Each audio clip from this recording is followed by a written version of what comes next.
네, 학교와 실내 체육시설 등 일상 공간에서 발생한 집단 감염 사례가 끊이지 않고 있습니다. 임시 선별검사소에는 시민들의 발길이 계속 이어지고 있는데요.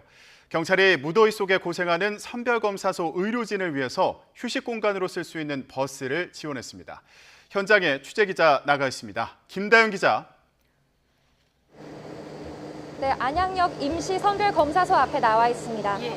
자, 그 뒤로 보이는 경찰 버스가 휴식 공간으로 사용되는 겁니까? 네, 어제 이곳 안양역과 삼덕공원 임시선별검사소에 경찰 버스가 투입이 됐습니다.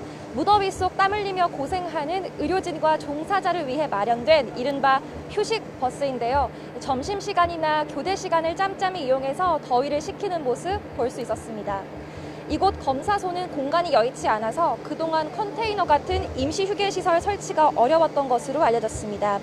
의료진과 종사자들 그동안 선풍기나 냉풍기에 의존해 더위를 이겨냈다고 하는데요. 당분간은 이곳 버스 안에서 잠시나마 더위를 피할 수 있게 됐습니다. 의료진 말씀 같이 들어보시겠습니다.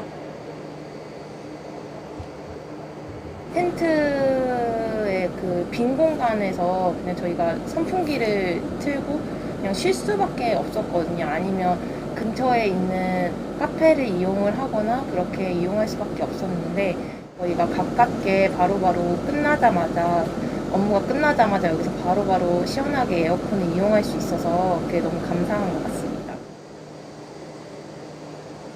네, 매연 탓에 지나다니는 사람이 불편하지 않을까 걱정이실 텐데 경찰청은 시동을 걸지 않고도 냉방이 가능한 수소 전기버스를 투입했다고 설명했습니다.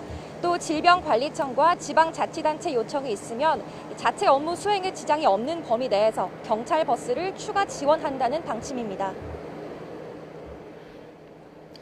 네, 오늘도 검사량이 많을 걸로 예상되는데 지금 현장 상황은 어떤가요?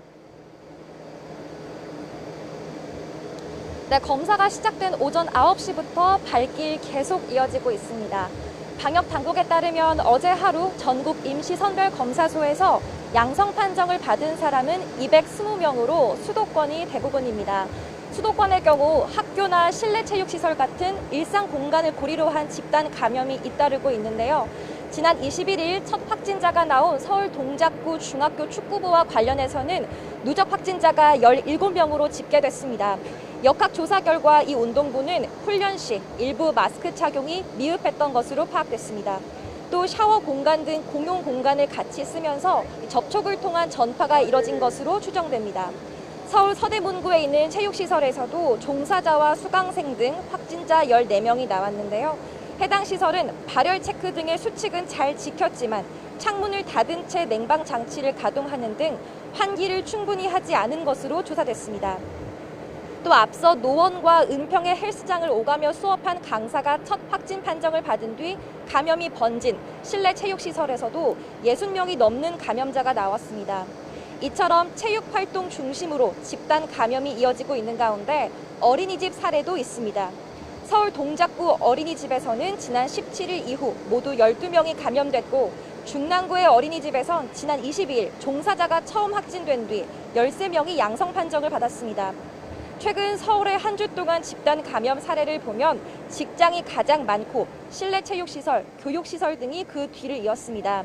일상 어디서든 감염될 수 있는 만큼 방역당국은 실내든 실외든 마스크를 꼭 쓰고 의심 증상이 느껴지면 검사부터 먼저 받아달라고 당부했습니다.